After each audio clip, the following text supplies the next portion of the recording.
Hello, my name is Daniel, and I'd like to bring you guys on a little journey with me on how I got this little sucker built.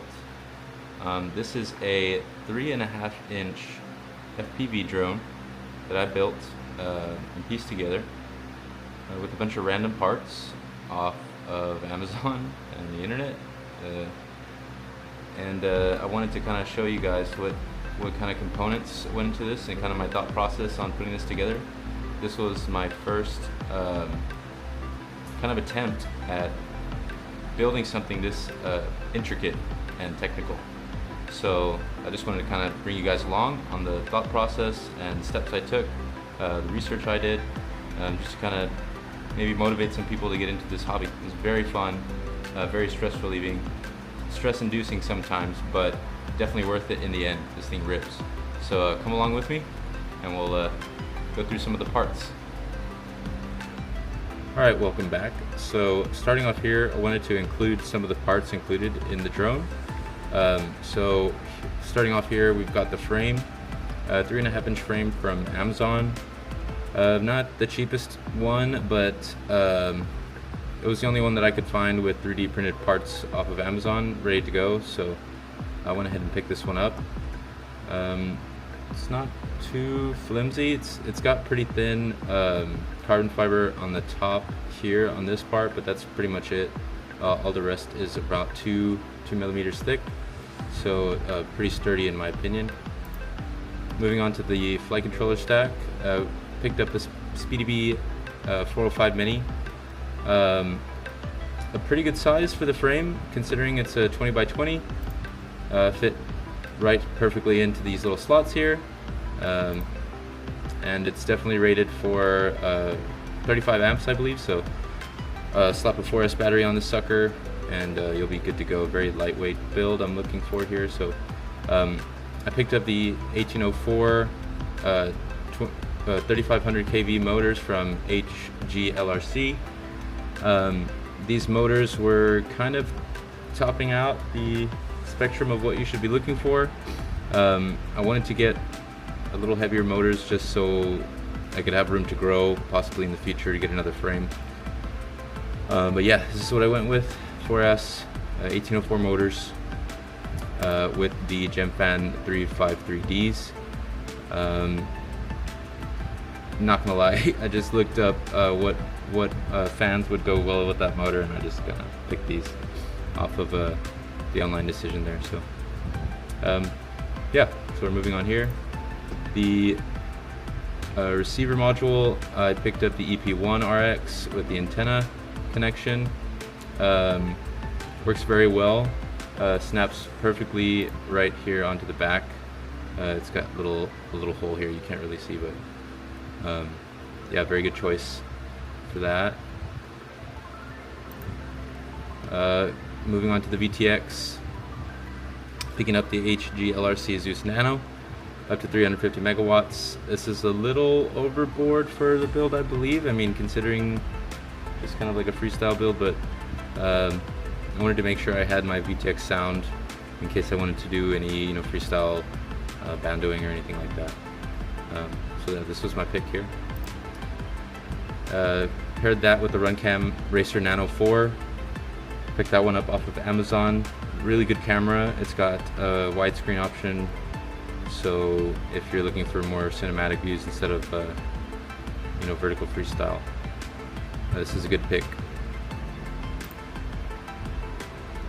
That's also paired up with a Rush FPV Cherry 2 antenna. Just a little more sturdier antenna that I wanted to pick for the back of this, and it worked out pretty good. And all that being powered by the Tattoo 95C 4S 550s. So that's the part list, guys. I'm going to include some of the flight footage here, so go ahead and join me.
that was quite nice. Yeah, I really enjoyed that first flight. That was something. You can see my dad there in the frame for a little bit. I don't know how the quality is going to be, considering this is my first time pulling off of my micro SD into my computer. If you guys have any tips on improving that quality, turning analog into a digital file, let me know. But yeah, that was the Angel HD 3.5 inch lightweight build with the SpeedyV stack. Yeah, these 1804 motors really kick ass. Just a lot of punchy power. It does sag a little bit, but the lightweight feel is just something else. I'm used to flying tiny whoops, so this is my first carbon fiber drone build, and I gotta say this was it's something feeling almost weightless in the air. Yeah, very cool. A couple of tips with this build: I wouldn't suggest putting a capacitor like I did in it. I would probably go for an AIO stack,